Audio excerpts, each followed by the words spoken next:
Big boss season 8 సందడి ప్రారంభమైంది. ఇప్పటికే ఈ సీజన్‌కు సంబంధించిన ప్రోమోను మేకర్స్ విడుదల చేశారు. బిగ్ బాస్ హోస్ట్‌గా మరోసారి కింగ్ నాగార్జునే వ్యవహరిస్తున్నారు.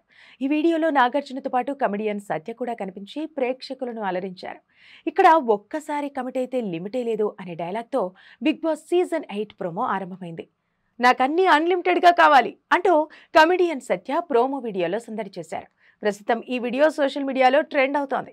సీజన్ 8లో ఎంటర్టైన్మెంట్, ఫన్, టర్న్లు, ట్విస్టులకు లిమిటే లేదంటూ నాగార్జున చెప్పిన డైలాగ్ హైలైట్గా ఉంది. అయితే సీజన్ 8 ఎప్పటి నుంచి ప్రారంభమవుతుందనే దానిపై ఇప్పటికైతే క్లారిటీ ఇవ్వలేదు. అయితే ఈ సీజన్లో కంటెస్టెంట్లు ఎవరనే దానిపై సర్వత్రా ఆసక్తి నెలకొంది. కంటెస్టెంట్లు వీరే అంటూ ఇప్పటికే పలు ఫేక్ ప్రచారాలు కూడా మొదలయ్యాయి. కానీ బిగ్ బాస్ టీం మాత్రం ఇప్పటి వరకు ఒక్కరి పేరు కూడా అధికారికంగా వెల్లడించలేదు. కొందరు మాత్రం అప్పుడే లిస్ట్ రెడీ అంటూ యూట్యూబ్లో వీడియోలు కూడా చేస్తున్నారు. సీరియల్ యాక్టర్స్ ఇంద్రనీల్, అంజలి పావని, కమెడియన్ కిరా కార్పే, యాంకర్లు విష్ణుప్రియ, రీతు చౌదరి, స్వాతి నాయుడు, ఇటీవలే వివాదాస్పదమైన హీరో రాజ్ తరుణ్, అంతెందుకు మన వివాదాల స్వామి వేణుస్వామి పేరు కూడా వినిపించింది.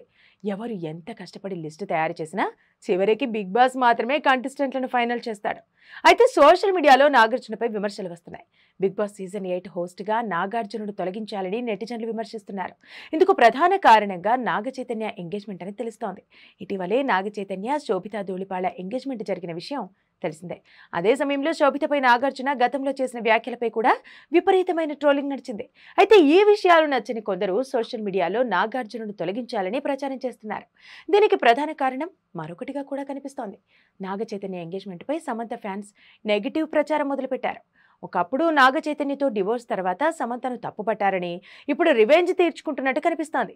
అయితే శోభితపై కూడా నెగిటివ్ ప్రచారం మొదలుపెట్టారు. కానీ సమంత మాత్రం ఈ వివాదానికి దూరంగా ఉంటూ వస్తోంది. అయితే గత 7 సీజన్లలో ఎన్టీఆర్, నాని, రమ్యకృష్ణ, సమంతలు కూడా హోస్ట్గా వ్యవహరించారు. అయితే నాగార్జున హోస్ట్గా వ్యవహరించిన తీరు అందరినీ ఆకట్టుకుంది. నాగార్జున కారణంగా అటు యువతతో పాటు ఇటు ఫ్యామిలీ ఆడియన్స్కు కూడా బిగ్ బాస్ కనెక్ట్ అయింది. ప్రస్తుతం బిగ్ బాస్ అంటేనే నాగార్జున అనేంతలా ఆయన బ్రాండ్ క్రియేట్ చేసుకున్నారు. అత్యవసరమైతే తప్ప వేరే సెలబ్రిటీని హోస్ట్గా తీసుకొస్తారే తప్ప ఇలా ఎన్ని నెగిటివ్ ప్రచారాలు మొదలుపెట్టినా, వేళ్లు నొప్పి పెట్టేలా సోషల్ మీడియాలో పోస్టులు, ట్రోలింగ్స్ చేసినా నాగార్జుననే ఖచ్చితంగా బిగ్ బాస్ హోస్ట్గా వ్యవహరిస్తారు. చూస్తూనే ఉండండి పబ్లిక్ న్యూస్.